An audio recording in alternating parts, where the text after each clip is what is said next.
Welcome back, economic warriors, to Boss Economics World, the only channel where we cut through the government's economic fairy tales and expose the real villains tanking your wallet.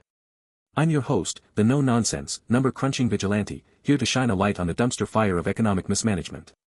Buckle up, because today, we're diving headfirst into the latest inflation debacle, a tariff-fueled, government-enabled train wreck that's got your grocery bills, car prices, and airline tickets in a chokehold. Let's talk about why the suits in Washington are laughing while your bank account cries, and trust me, we've got the receipts. Oh, folks, it's June 2025, and the economic gods are not smiling on us. The latest Consumer Price Index, CPI, forecast for May 2025 is in, and guess what? Inflation's heating up faster than a microwave burrito. According to Bloomberg's Median Economist Survey, core CPI, that's the one without the volatile food and energy categories, is expected to rise by 0.3% from April, up from a measly 0.2% the month before. Year over year, we're looking at a 2.9% jump, a sharp U-turn from the cooling trend we saw earlier in 2025. And what's driving this, you ask?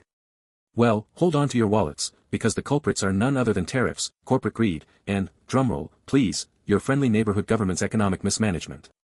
Now, before we dive into the juicy details, let's set the stage. This inflation spike isn't just some unlucky blip on the radar. No, it's a textbook example of what happens when policymakers play economic roulette with your hard-earned cash. And here at Boss Economics World, we're not just here to report the numbers, we're here to call out the clowns running the circus. So, let's break this down, from the surface-level symptoms to the deep, dark root causes, and show you why this is yet another chapter in the government's long, sad saga of economic recklessness. Let's start with the obvious, tariffs. Remember those shiny, America First, trade wars kicked off by the Trump administration? Well, surprise, they're back to haunt us like a bad reboot of a terrible movie. For months, businesses tried to shield us, the poor consumers, from the fallout. They ate the costs, used up pre-tariff inventories, and prayed for a miracle. But guess what? Miracles don't pay the bills, and now the chickens are coming home to roost. According to the Bloomberg survey, May 2025 is when the tariff pass-through finally started hitting the CPI data. Economists at Pantheon Macroeconomics, Samuel Toombs and Oliver Allen, put it bluntly, only a few goods prices likely rose as a result of the new tariffs in May 2025 to June 2025 will be a different story. Translation. This is just the appetizer, folks. The main course of price hikes is coming, and it's gonna be a doozy. Take Walmart, for example. The retail giant, which prides itself on low prices, has finally thrown in the towel. In recent earnings calls, they admitted they're raising prices on everything from household appliances to apparel. Bank of America economists Stephen Juneau and Gizio Park highlighted an 8.8% monthly spike in audio equipment prices in April 2025 as an early warning sign. And now, categories like new cars, clothing, and appliances, all heavily tariffed, are next in line for the price hike guillotine. And here's the kicker. Wells Fargo economists Sarah House and Nicole Survey warned that, as the higher tariff regime persists, shielding consumers from the costs is likely to become more challenging. Gee, you think? When you slap a 25% tax on imported goods, which, by the way, account for over 60% of U.S. retail inventories, according to the National Retail Federation, it's not rocket science to figure out that prices are gonna go up. But hey, who needs logic when you've got political posturing, right? Now, you might be thinking, okay, goods are getting pricier, but at least services are holding steady, right? Wrong. Dead wrong. If you thought services inflation would save the day, think again. The CPI data is showing weakness in discretionary services, stuff like airfares and hotel prices, and it's a glaring red flag. BNP Paribas economist Andrew Schneider pointed out that airfares and hotel prices have been subdued in recent months, with outright deflation expected in May 2025. Why? Because consumers are pulling back. Bloomberg Economics' Anna Wong nailed it. Consumers and the government sector have been pulling back on travel this year, and airfares continued their deflationary trajectory in May 2025. Foreign tourism is down, discretionary spending is in the gutter, and airlines are slashing prices just to fill seats. Sounds like a party, huh? But here's where it gets spicy. This isn't just about cheap flights, it's a symptom of a bigger problem.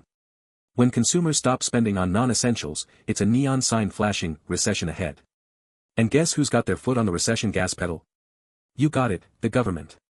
By fueling uncertainty with erratic trade policies and failing to address structural economic issues, they've created an environment where businesses and consumers alike are terrified to spend. And when spending dries up, the economy grinds to a halt. It's Economics 101, folks, but apparently, the suits in Washington skipped that class. Now, let's get to the heart of the matter, the real villain in this economic horror show, government mismanagement. Tariffs don't just magically appear out of thin air. They're the brainchild of policymakers who think they can play chess with the global economy without breaking a few pawns, aka, you and me. And let's not forget the Federal Reserve, our supposed economic guardian angel, who's sitting on the sidelines twiddling its thumbs. Federal Reserve Chair Jerome Powell recently said they've got time to assess the impact of trade policy on the economy, inflation, and job market. Time. Are you kidding me? Inflation's ticking up, consumer confidence is tanking, and businesses are drowning in tariff costs, but sure, take your sweet time, Jerome. The Fed's expected to leave interest rates unchanged at its next meeting, which is just another way of saying, hey, we're not gonna do jack to help. Meanwhile, the US economy is screaming for a lifeline, but the Fed's too busy assessing to throw us a rope. And let's talk about those tariffs again, because they're not just a one-off mistake, they're a systemic failure. According to a 2024 study by the Peterson Institute for International Economics, Trump-era tariffs cost U.S. consumers an additional $40 billion annually in higher prices. Fast forward to 2025, and the new wave of tariffs is projected to add another $20 billion to that tab, per estimates from the American Action Forum. That's $60 billion sucked out of your pockets, all because the government decided to play tough guy with China instead of, actually fixing the economy. Oh, and don't forget the ripple effects. The National Association of Manufacturers reported in Q1 2025 that 78% of U.S. manufacturers are facing higher input costs due to tariffs, with 45% saying they've delayed investments or layoffs. That's right, layoffs. So, not only are you paying more for your washing machine, but your job might be on the chopping block, too. Thanks, Uncle Sam. Now, let's zoom out and look at the bigger picture, because this inflation spike isn't happening in a vacuum. The broader economy is flashing warning signs left, right, and center. According to the Conference Board's leading economic index, which tracks indicators like manufacturing orders and consumer confidence, the U.S. economy is on track for a slowdown in Q3 2025, with a 60% probability of recession by year-end, up from 45% just 6 months ago. And the Atlanta Fed's GDP Now tracker, as of June 2025, is projecting annualized GDP growth of just 1.8% for Q2, a far cry from the 3% we were promised by the administration's rosy forecasts. Consumer confidence. In the gutter. The University of Michigan's Consumer Sentiment Index hit a 2-year low of 65.4 in May 2025, down from 70.1 in January. Why? Because people are scared, folks. They're scared of higher prices, scared of job losses, and scared of a government that seems more interested in political theater than economic stability. And let's not forget the global context. The World Trade Organization reported in April 2025 that global trade volumes are expected to grow by just 2.6% this year, the slowest pace since the pandemic, thanks in part to U.S. tariffs disrupting supply chains. When global trade slows, the U.S. economy feels the pain, and guess who bears the brunt? You, me, and every other hardworking taxpayer. Here's the part where the government apologists chime in and say, oh, but inflation is a global problem. It's not our fault. Sorry, but that excuse doesn't fly here at Boss Economics World. Sure, global supply chain issues and geopolitical tensions play a role, but let's not kid ourselves, the U.S. government's fingerprints are all over this mess. Tariffs are a choice. Fiscal irresponsibility is a choice. Ignoring structural issues like income inequality, healthcare costs, and crumbling infrastructure is a choice. And every one of those choices is coming back to bite us in the bank account.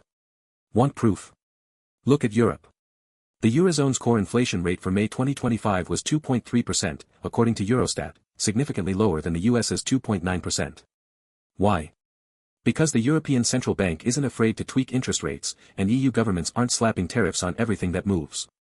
Meanwhile, here in the land of the free, we're stuck with a Fed that's asleep at the wheel and a government that thinks winning a trade war is more important than keeping the economy afloat. So, what's the takeaway, economic warriors? It's time to wake up and smell the recession.